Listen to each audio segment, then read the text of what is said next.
I grew up alongside Ethan. The day his father coerced him into becoming engaged to me, his first love tragically perished in a car crash while en route to meet him. Following the engagement, Ethan spent his nights darting between clubs, allowing rumors about our relationship to circulate freely. This turned me into the biggest joke within our social circle. When I confronted him, Ethan merely scoffed. Since he was willing to lose someone he loved just to marry me, he suggested I might as well endure the ridicule quietly. Then, something unexpected happened. Both Ethan and I found ourselves reliving the night before our engagement. Without delay, he took his first love's hand and publicly called off our engagement. Later, I declared that the engagement would proceed as planned. Ethan coldly informed me that a forced marriage couldn't work and that he wouldn't attend the engagement party. I remained silent, torn between whether to reveal that my new fiancé was his uncle. I stood there stunned, watching the familiar scene unfold before me. Ethan's grandfather, seated centrally, began to speak slowly. Considering you're about to graduate from university, it's the right time to set the date for your engagement. It was then that I realized I had been reborn. Before I could process my tumultuous thoughts, a familiar voice interrupted me. I don't agree. Ethan's expression had turned icy, and his words were unlike anything he had said before. I have someone I care about, but it's not Ava. He glanced at me. This marriage won't happen.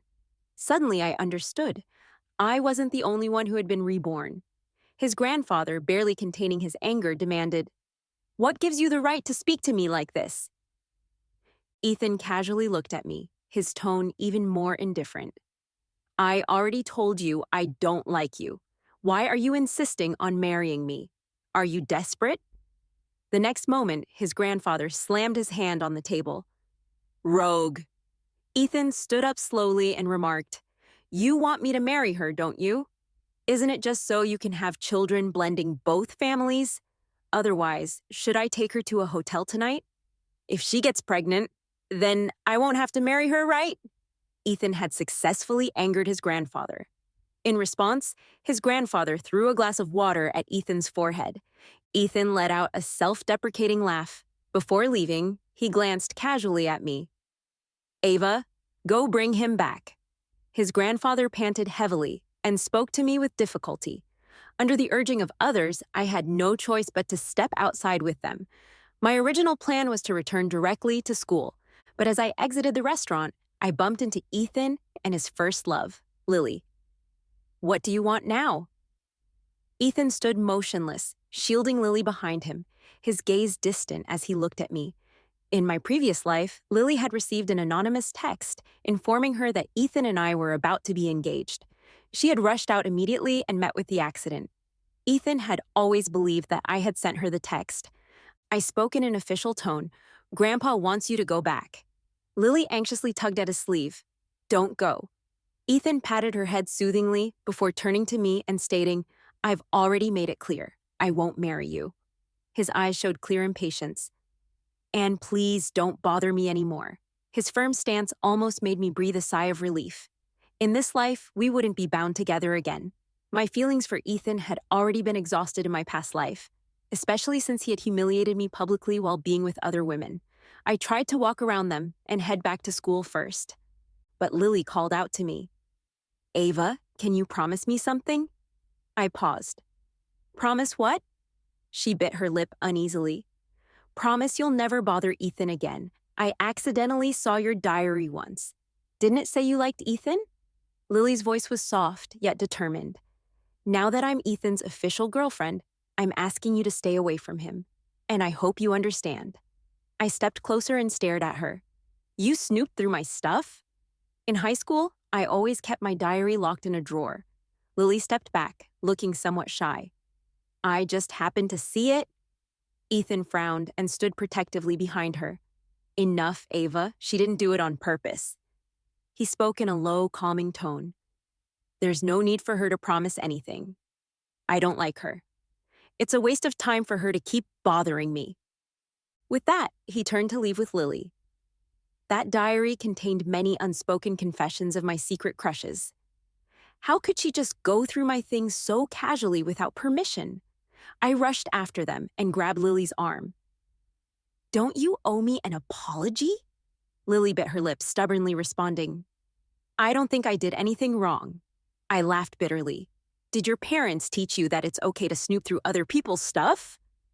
Apparently, that comment struck a nerve. As soon as I finished speaking, her eyes turned red, and she looked like she was about to cry.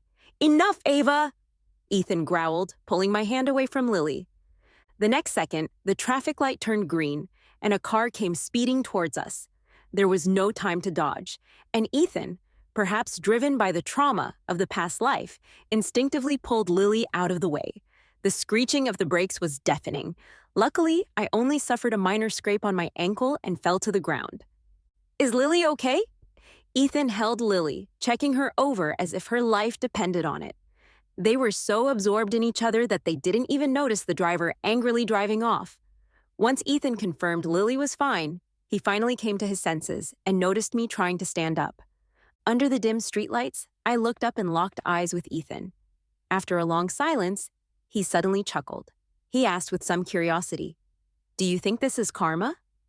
He had always believed that Lily's accident in the past life was my doing, despite my countless explanations. I turned my gaze away from the couple and forced myself to stand up, ignoring the pain. I dusted myself off. At least now, I didn't care for him anymore, and I wouldn't feel hurt over it. Later, Ethan's grandmother repeatedly invited me to their home. She tried to convince me not to hold a grudge against Ethan. No matter what I said, she acted as though she couldn't hear it. He's become so headstrong that no one can control him except his little uncle. Ethan's little uncle, Daniel, was the real power behind their family. My only connection with him was probably from a year ago when I got drunk and kissed a strange man sitting at the next booth during a game of truth or dare. The next time we met, Ethan introduced Daniel as his uncle, and I almost wished I could disappear into the ground. As his grandmother continued talking, a glint of something untrustworthy flashed in her eyes. She clapped her hands together and murmured, That's it. I still hadn't understood what she meant until a week later when I was tricked into going to their family's hotel. Drenched from the rain, I was handed a room key. Go upstairs and wait. Someone will bring you clean clothes. When I opened the door and turned on the lights, I froze. The unusual scent in the room hit me immediately. A man, his tie hanging loosely over his shirt, leaned against the bed, not even bothering to lift his head. His voice was raspy and filled with irritation. Get out. It was Daniel. Immediately, I realized what the smell was. I turned to open the door, but it wouldn't budge, clearly locked from the outside. What's going on? I said, Get out. Don't you understand? His voice grew impatient. God, I also want to go out. It's not that I don't want to go out, I just can't open the door. I desperately continued twisting the handle, softly protesting. Daniel paused, then footsteps approached. Why are you here? He grabbed my arm, turning me to face him. That's when I felt the warmth of his hand, making me shiver slightly. Uncle Daniel, I called him honestly, trying to remind him of who I was. Daniel didn't respond, just lowered his brow and stared at me. I heard Ethan broke off the engagement with you? I nodded, unsure why he was asking this now. It seemed like he stepped even closer, his Adam's apple bobbing slightly. So, you don't like him anymore? Unconsciously, I inhaled deeply, a little slow to react. I pushed aside all the complicated thoughts and answered slowly, No, I don't. He gave a half-hearted smile, his tone not really questioning. Is that so? I slowly looked up, feeling awkward and exposed as I met his gaze. The temperature in the air rose slightly, a sense of restlessness mixed in. I couldn't quite place the feeling of suffocating heat. Instinctively, I sought a way to relieve it. Daniel? A faint smile tugged at the corner of his lips. He raised his hand, casually brushing my cheek. Feeling uncomfortable? I didn't answer, my attention fixated on his lips, now so close to mine. I wondered if they would feel as cool as jelly taken straight out of the fridge. Talk.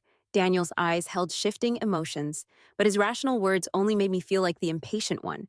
I stood on tiptoe, reaching for his shoulder. But then his phone rang, interrupting the moment. Daniel clicked his tongue and was about to toss it aside, but when he saw who was calling, he stopped and answered. Uncle, you're back in the country? It was Ethan. I snapped out of my daze for a moment. I looked up at Daniel, but my intention to kiss him froze. Daniel responded briefly, then pressed his other hand into my lower back, pushing me closer to him. The distance between us closed again. Our lips were nearly touching. "Where are you now? I'll come find you?" Ethan's voice came through the phone. I panicked for a second, grabbing Daniel's shirt and accidentally knocking into his collarbone. Daniel hissed quietly, "Can you be gentler?" I mumbled an apology, dazed. "I didn't mean to." There was a moment of silence on the other end of the line. "Who are you talking to? I feel like I've heard that voice before." I stared at him in panic, my eyes wide. Daniel dropped the phone with a brief, "Your aunt," before hanging up. But my focus wasn't on that. I had completely lost my sense of awareness, and my mind was consumed by the person in front of me. Daniel picked me up and started walking inside. As he walked, he casually asked, "You want to do something?" He sat on the edge of the bed and pulled me onto his lap. I nodded eagerly, wanting to kiss him. Daniel turned his head, smiling, and squeezed my chin, stopping me. "I'm too old for the kind of games where you eat and run." Oh, he's only 6 years older than me, and he's already talking like he's ancient. "So, if you don't take responsibility, I will definitely call the cops. Got it?" I felt like I was standing under a plum tree, parched, staring at the tempting sweet plums. But staring at the plums wouldn't quench my thirst. "Unless I get to taste one?" After some more persuading, the plum finally reached my lips. I kissed it gently, but due to my hesitation, I pulled away immediately. Daniel instinctively followed, but stopped just before our lips touched. "Stop being so half-hearted or you won't get another kiss." His voice, smooth yet slightly teasing, carried an undertone of temptation. "Open your mouth, come closer." I wrapped my arms around his neck, closing in again, but this time, I couldn't pull away so easily. If he kept at it, I'd have no way to escape. On the other side, Ethan had hung up the phone and was arriving at the door. He was still thinking about the woman's voice he had heard on the call earlier. It sounded so familiar. He pushed open the door, lost in thought. Grandma, sitting on the couch eating an apple, looked at him like she'd seen a ghost. "Ah, what are you doing here?" "I had no classes today, so I came to see you." That's when she noticed something was off. She quickly took out her phone and checked. That's when she realized the message she had sent to Ethan had somehow ended up with Daniel. Over an hour had passed. Her mind went blank. She had planned to invite Ethan to a hotel, but ended up sending the invitation to him instead. "You should stop trying to match me with Ava." Ethan was prepared for his grandmother's long lecture, but this time she stayed silent for a long while before finally agreeing. "I plan to try and match Ava with your uncle." Ethan froze for a moment, his fingers halting their movement on the phone. It was hard to describe the feeling that hit him. In his past life, he had been entangled with Ava for years, subconsciously seeing her as his fiancée, his property. Now hearing that she might marry someone else, he felt inexplicably irritable. So he just half-heartedly helped Ava reject the idea. "That won't work. Your uncle doesn't like Ava, and Ava has someone else she likes." Grandma scoffed. "Aren't you in love with Lily? Why do you care so much? I even planned to visit Lily once you two were engaged, to tell her about it so she could give up." Ethan froze. His phone slipped from his hand. "What did you say? Wait, that message wasn't really from Ava?" What he didn't know was that his uncle was currently playing hard to get with me. Daniel, the Daniel I knew, was always quiet. I didn't understand the meaning behind the string of questions and conversations. He pried my hands from the pillow, lacing his fingers with mine. Looking down at me from above, he asked, "Who am I?" I avoided answering. "So," he forced me to look at him, "want to look in the mirror?" I had no choice but to comply. "D. Daniel," I whispered. "Say it again." "Daniel." How pathetic. Why couldn't I just fall asleep like in the novels? Why do I have to face all of this awake? Thankfully, I was facing away from Daniel, preparing to play dead. "Stop pretending. I know you're awake." His soft voice shattered the facade I had worked so hard to maintain. I didn't panic. I closed my eyes, pretending to be completely out of it. Daniel chuckled softly. Forget it. Let's continue. Next, I felt his grip on my ankle. I immediately jerked awake, my eyes snapping open. Awake now? He looked down at me. Heat began to spread from my ears. I bit my lip and stayed silent. Daniel got up, casually wrapping his bathrobe. He walked over to the desk and turned on his phone. A few seconds later, he turned the screen toward me. I saw the large emergency number on the screen, and my blood pressure spiked. He was almost smiling. Remember what I said before? Was he going to report me for freeloading? Just as I was contemplating how to respond, the door suddenly knocked. Ava, I know you're in there. Open up. I need to talk to you. It was Ethan. More trouble on the way. I stared blankly at the door, my mind a complete mess. Ethan kept shouting from outside. Daniel, losing patience, furrowed his brow and directly opened the door. What is it? Why do you have to bother me now? Ethan froze for 2 seconds. Why are you here? Didn't Grandma say Ava was here? At that moment, lying under the blanket, my heart sank. Even though I hadn't heard Daniel's reply yet, I had already mentally prepared for the storm that was about to come. Until, Daniel, is your girlfriend inside? Ethan suddenly recalled the voice from the phone call. Maybe Grandma remembered wrong. I'll go ask Ava's house. He smiled knowingly, as if he understood. I won't disturb you guys. Say hi to her for me. Daniel shut the door, and I didn't even realize what had just happened. Did Ethan just unintentionally diffuse a crisis with his lack of subtlety?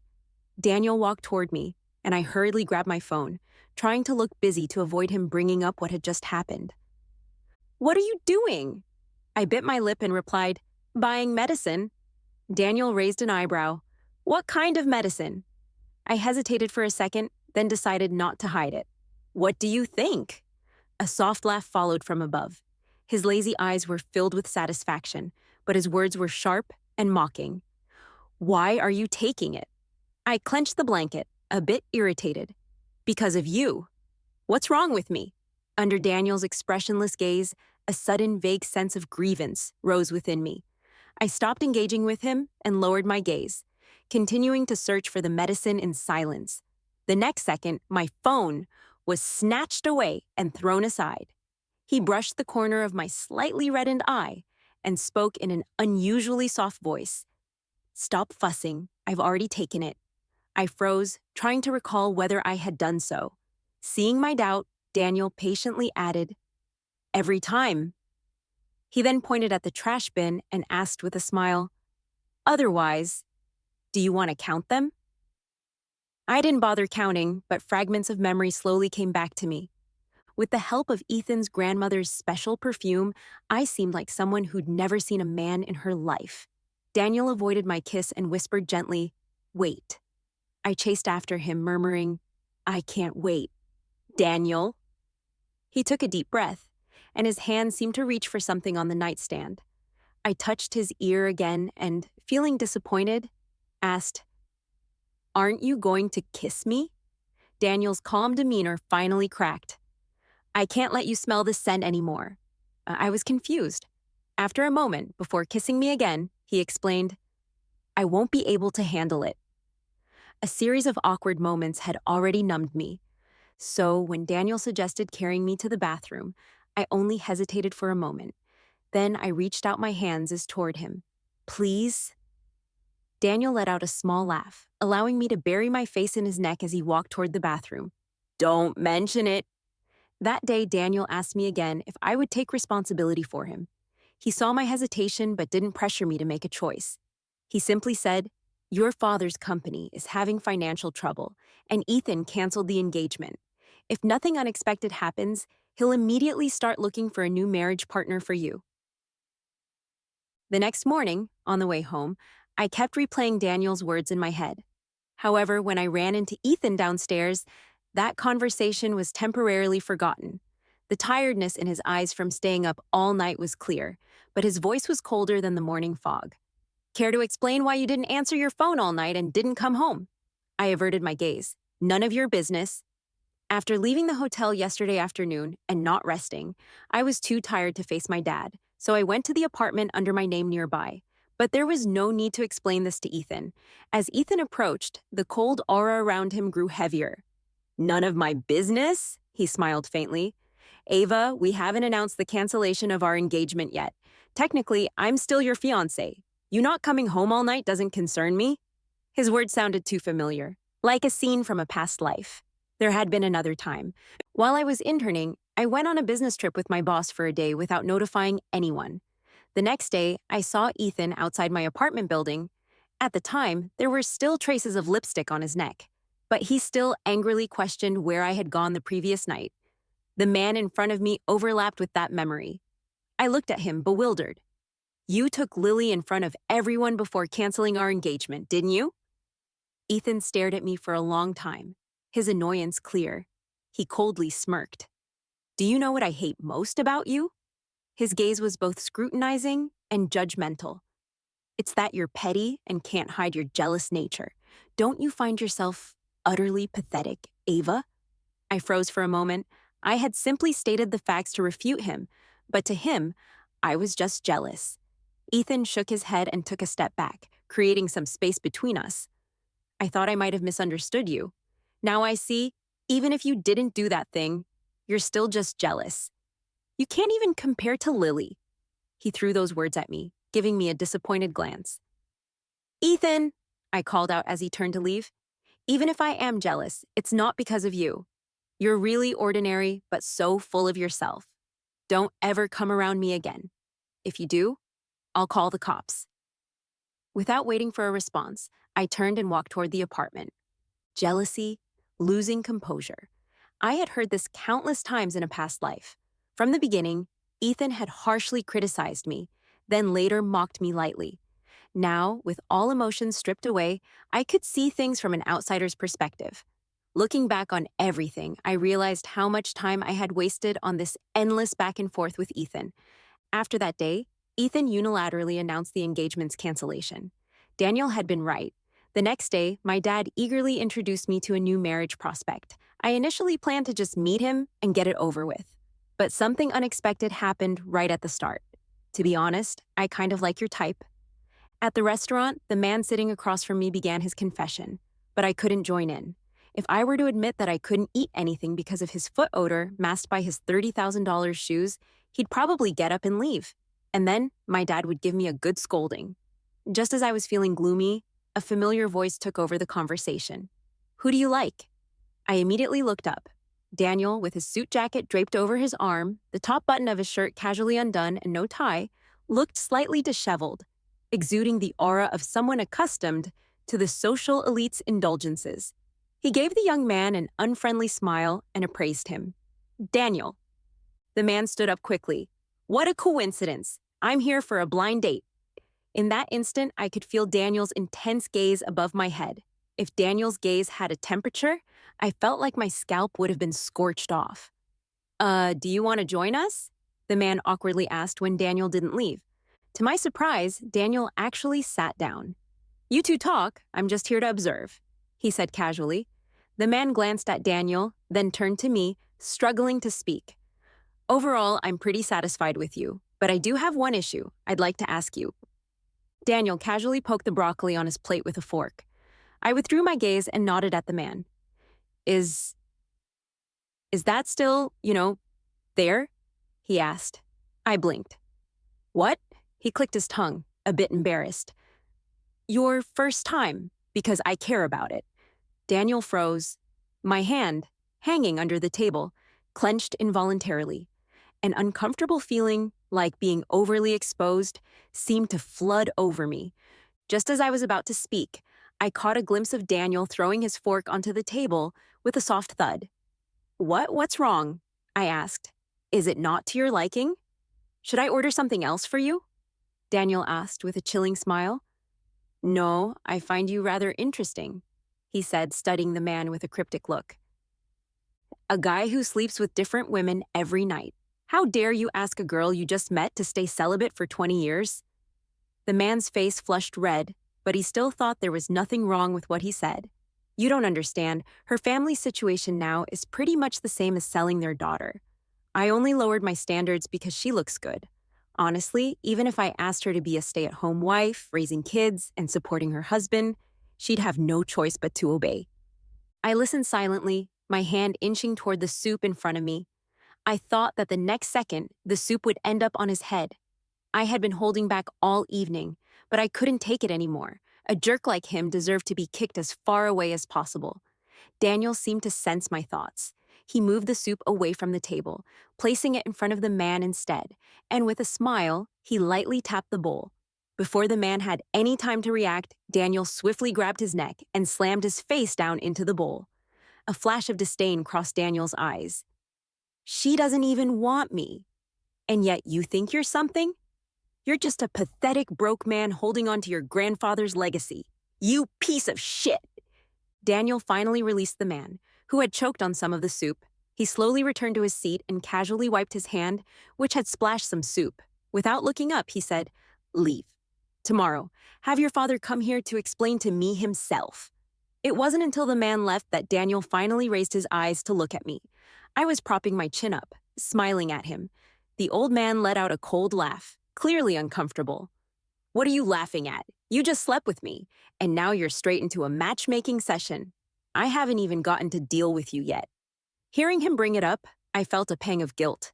Without the man's foot odor assaulting me anymore, I regained my appetite and drank quite a bit of alcohol as I ate. By the time the bill came, I was definitely feeling tipsy. "It's okay, Daniel, I'll take care of it," I said, pushing my traditional virtue of paying the bill to the extreme. Daniel, the waiter, however, maintained excellent professionalism with a polite smile. "It's okay, Miss Ava. Daniel usually just charges it directly to his card." I stopped mid-payment and blinked. Daniel didn't give me a chance to respond, striding over to my side. "Can you walk on your own?" I thought for a moment, then let my dignity go. "Can you walk on your own?" I thought for a moment, then let my dignity go. "Well, if you carry me, I might just agree." Daniel chuckled and, in full view of the public, bent down and lifted me up, walking out without hesitation. The familiar crisp scent of his body enveloped me, clearing away the discomfort caused by the man's foot smell.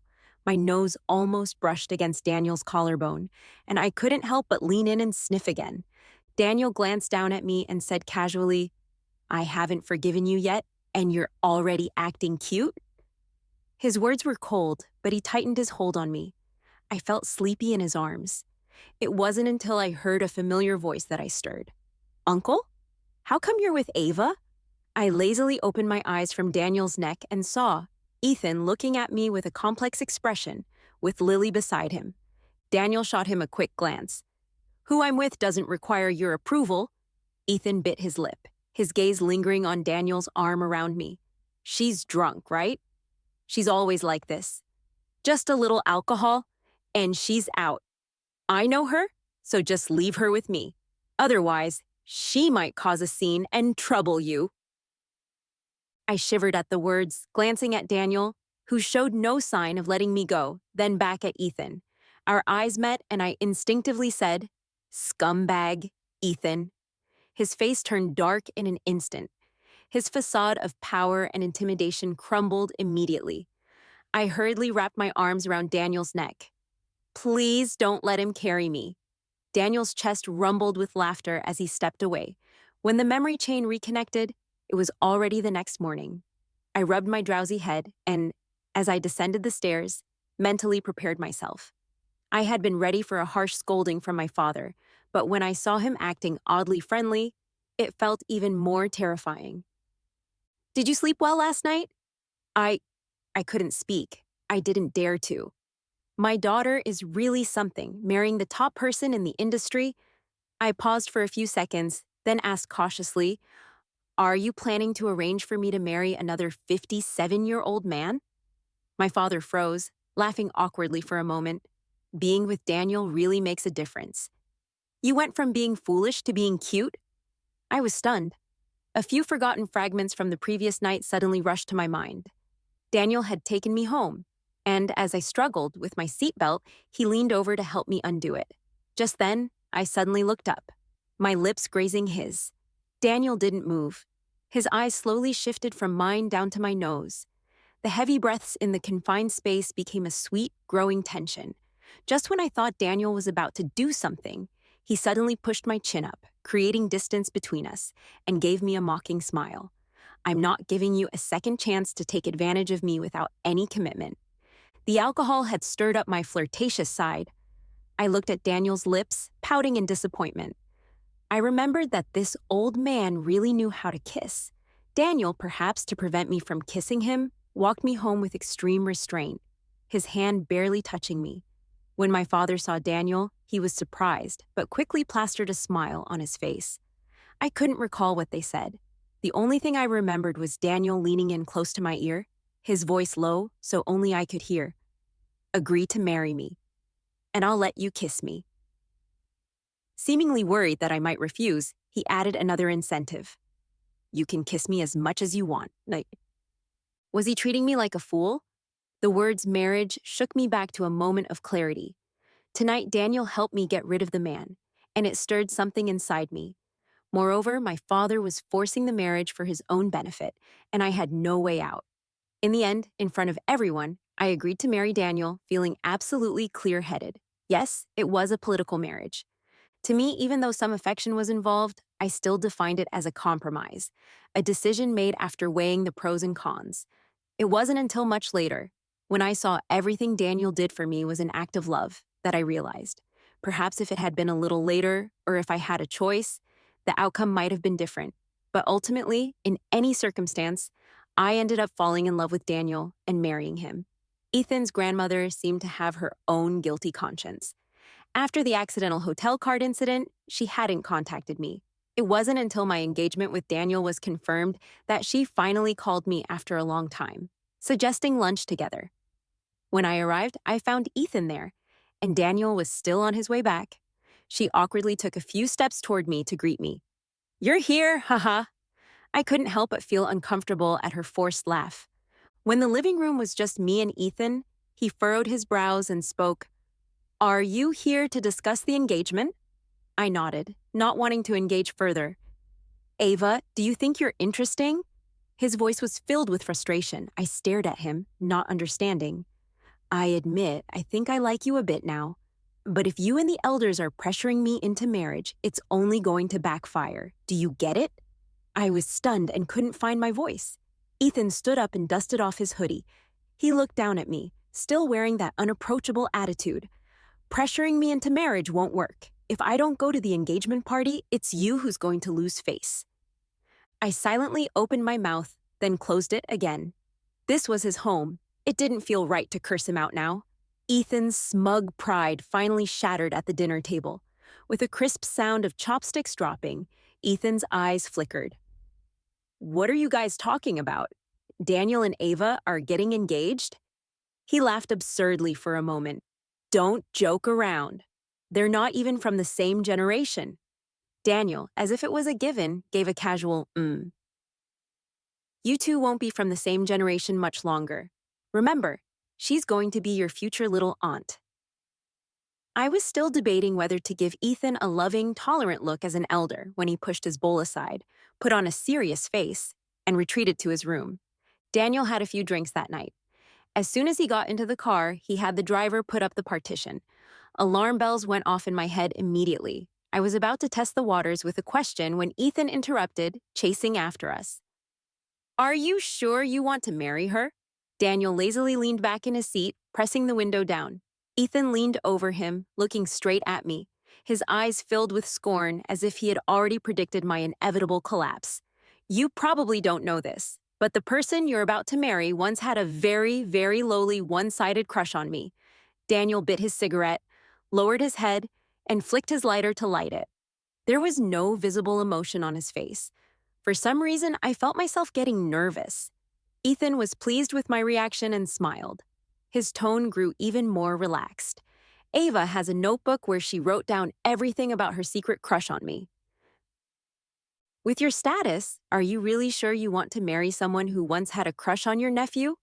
My hand, resting on the seat, clenched tighter with every word he spoke. After all, Ethan was Daniel's nephew. The odds of him siding with me were far less than him supporting his own nephew, especially after Daniel had let him lose face like this.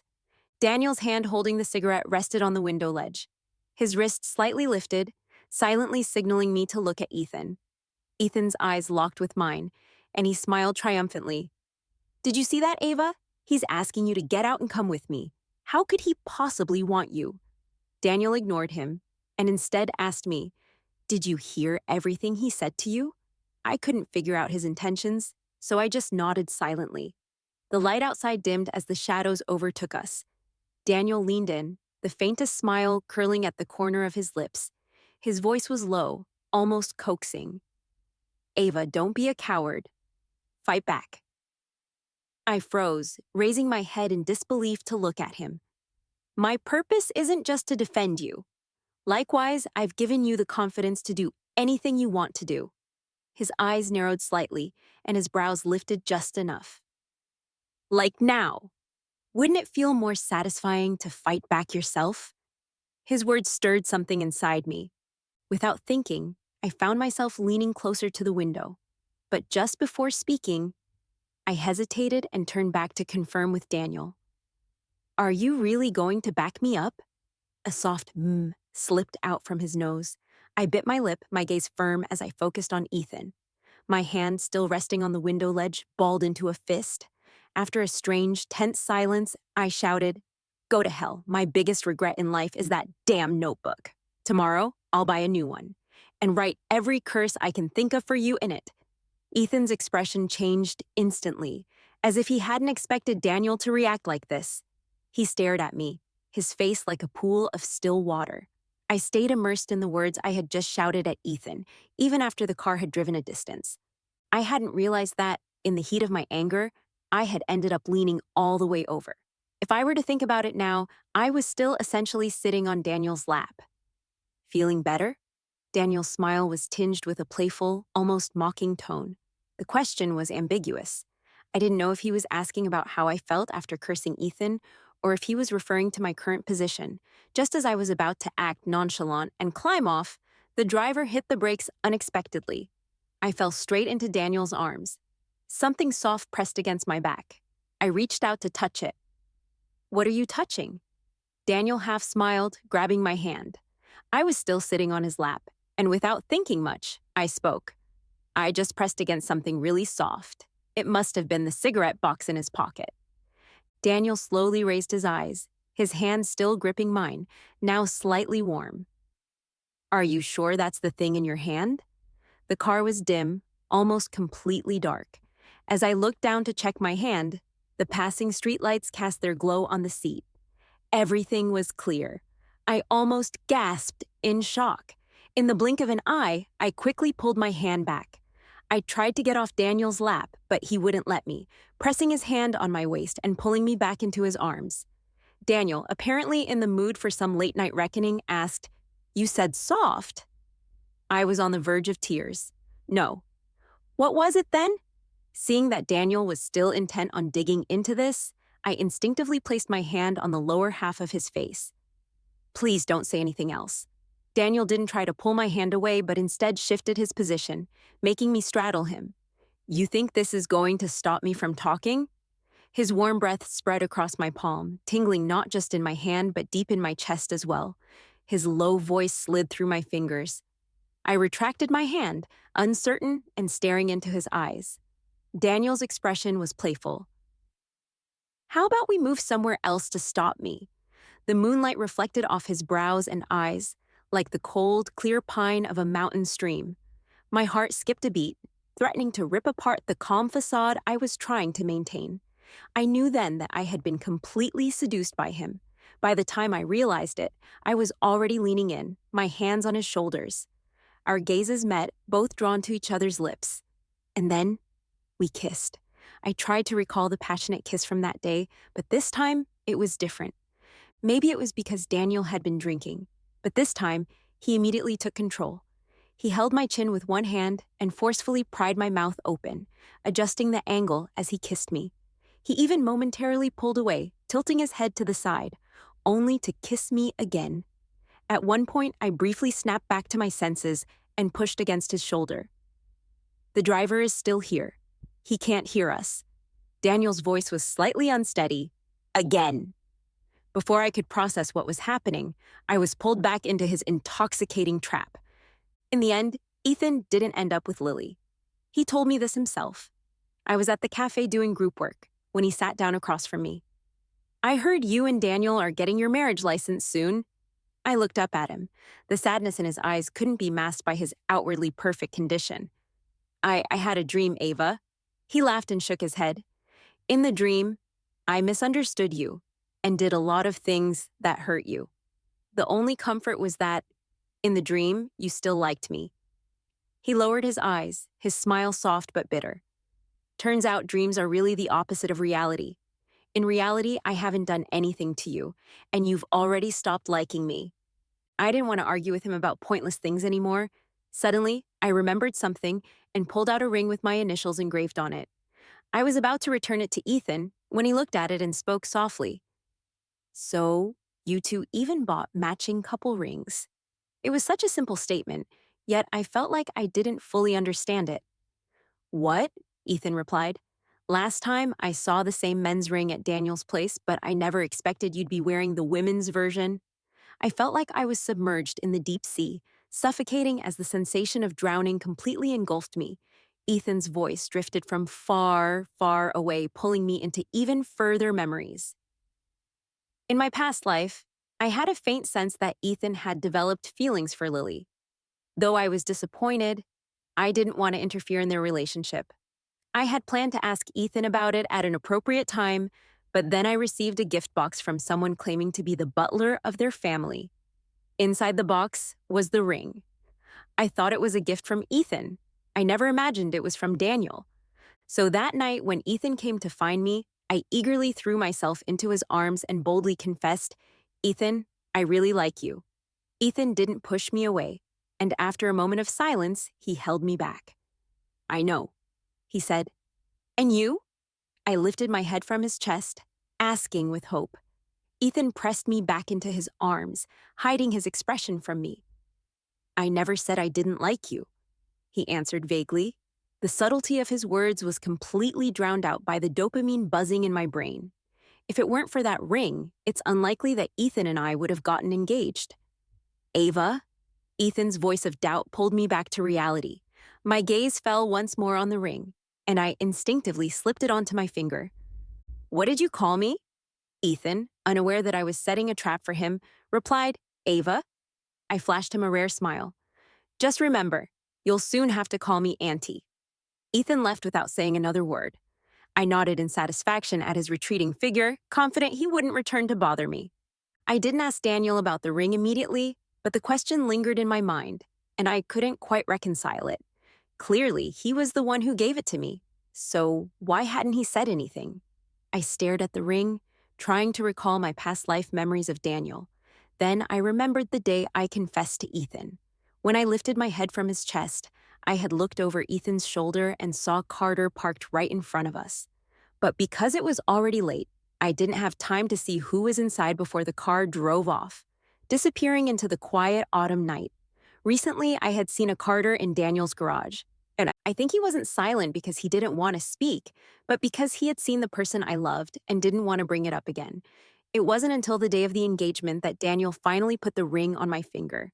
The engagement banquet went smoothly from start to finish. The only thing that bothered me was something a friend from my internship had said. Her husband was 7 or 8 years older than her. She looked at me with the complicated eyes of someone who'd been through it all. "Be more understanding of your husband," she said, patting my shoulder. I looked at her, confused. "I'm just giving you a heads up," she continued. "He's older than you, and he'll get older faster. You know that, right?" She didn't beat around the bush and whispered to me with a sigh, "The older a man gets, the less energy he has. My husband is like that. By the time I'm just getting into the mood, he's already lying there, completely exhausted. It's even shorter than the time it takes me to read a short story. He told me all men are like that." This was my first time hearing about such things. I was surprised, but I thought about it for a moment. I realized it wasn't a trivial issue, so I asked her earnestly, "Is there any way to solve it?" She shook her head, blushing as she said, "You can't rely on men for that. I've got an electronic partner now. I can share the link with you later. You can try it. It's definitely more effective than a real person. I thought she might have some great remedy for my health, but I didn't dwell on it further. I opened the door to leave, and Daniel just happened to be standing there. He'd probably just arrived, so I didn't think much of it. That night at the engagement party, Daniel hardly let me drink. Anyone who came over to offer me a drink was blocked by him, but I couldn't help but look at my fiancé with stars in my eyes. My feelings for him had just skyrocketed, only to be quickly brought back to earth. At Daniel's apartment, he pinned me to the sofa, his arm pressed against my leg. He reached up and lightly tapped my cheek. "Tell me, how does your electronic partner keep you company?" His voice, tinged with the smoothness of alcohol, was hoarse, yet sensual. I immediately realized that he had heard everything. "I wasn't planning on buying one," I mumbled defensively. "I just wanted to get you some supplements to keep on hand." Had I known this comment would nearly cost me my life, I would have rather admitted to using electronic products than have stupidly argued with him. Afterward, I had no idea when we had moved from the sofa to the bedroom. I buried my face in the pillow. His hand, with the same ring on it, rested on my back. As our fingers intertwined, the ring lightly brushed against mine. But soon, he flipped me over. Though I didn't want to use the word wild, at that moment, Daniel was in that exact state. "Do you like electronic products?" he asked. My voice was nearly hoarse from crying out. Instinctively, I shook my head desperately. "No, I don't. I only like you." At that moment, everything seemed to freeze, like a pirate ship suddenly coming to a halt. It was a strange feeling, being in the stillness. "Really?" Daniel gazed down at me. I felt a little bashful, and after a long pause, I finally met his clear eyes, which carried a faint hint of unraz. I sniffled, trembling, and wrapped my arms around his neck. I choked out a response. "Really? Daniel, today is the first day I've confirmed that I like you, though it wasn't entirely accurate. If I looked back, I had liked him yesterday, a month ago, and at various points where my feelings for him had deepened. But today, I finally confessed, so I chose today as the first day I acknowledged my feelings for him. In response, Daniel kissed me deeply, a lingering kiss, full of longing. But I'm not on my first day. I've liked you for a long time. The next afternoon, I sat in my study, flipping open the notebook I had prepared. I wrote yesterday's date. Then, in a fit of childish defiance, I wrote, "First day of liking Daniel, nearly lost my life. Danger level slightly high. Today I plan to reduce my feelings for him by 0.1%. If he lets me sleep a full night without any trouble, my liking for him can increase by 10%. The afternoon sunlight stretched from my ring finger to my index finger, and I finally set down my pen. Before I closed the notebook, I suddenly had a thought. I flipped back to the introduction page and carefully wrote a few words. Recording the moment of heartache. Enter Chetar.